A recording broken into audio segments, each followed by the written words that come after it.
মা আমাদের শরীর গঠন করেন ঠিকই, কিন্তু বাবা আমাদের জীবনটাও গঠন করেন। মায়ের গর্ভে 9 মাস ছিলাম ঠিকই, বাবার কাঁধে চেপেছিলাম 25 বছর। তবুও কেমন যেন বাবা সবসময় আড়ালেই থাকেন। মা প্রতিদিন রান্নাঘরে বিনা বেতনে কাজ করেন, আর বাবা তার মাসের শেষ পয়সাটিও সংসারে ঢেলে দেন। দুজনেই সমানভাবে ভালোবাসেন, তবুও মা যেন ভালোবাসার মঞ্চে এক ধাপ এগিয়ে, আর বাবা কেমন যেন নীরবে দাঁড়িয়ে থাকা একটা প্রেক্ষাপট মাত্র। মা নিজের হাতে আমাদের প্রিয় খাবার বানিয়ে দেন, বাবা চুপচাপ দোকান ঘুরে সেই জিনিসটা এনে দেন। মায়ের ভালোবাসা চোখে পড়ে, বাবার ভালোবাসা হয়তো মাটির নিচের শিকড়ের মতো, যা না দেখলে বোঝা যায় না, কিন্তু দাঁড়িয়ে থাকাটাই তার অবদান। ফোনে কথা বলার সময় আগে মায়ের খোঁজ নেই, দুঃখ পেলে মায়ের কাঁধে মাথা রাখি।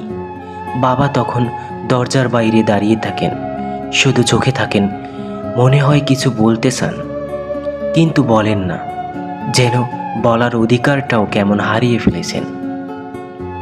বাচ্চাদের আলমারি রঙিন জামায় ভর্তি, মায়ের শাড়ির আলমারিও বেশ সমৃদ্ধ, কিন্তু বাবার আছে মাত্র কয়েকটা জামা। নিজের প্রয়োজন মেটাতে ভাবেনও না কখনো, তবুও মুখে কোনো অভিযোগ নেই।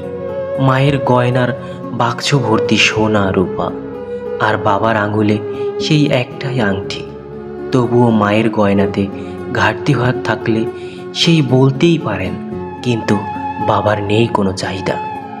বাবা সকাল থেকে রাত পরিশ্রম করেন সংসারের জন্য, মাঝে মাঝে অফিস থেকে ক্লান্ত হয়ে ফেরেন, তবুও ঘরে ঢুকে সন্তানের মুখ দেখেই সব ক্লান্তি ভুলে যান।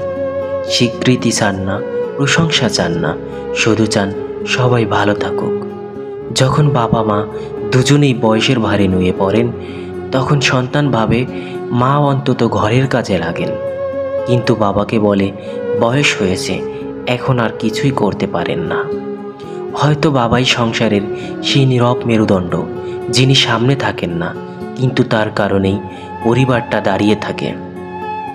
তাই হয়তো বাবা পিছিয়ে থাকেন না, তিনি ইচ্ছে করেই সামনে আসেন না, কারণ তিনি জানেন তার ভালোবাসা প্রমাণ করতে হয় না।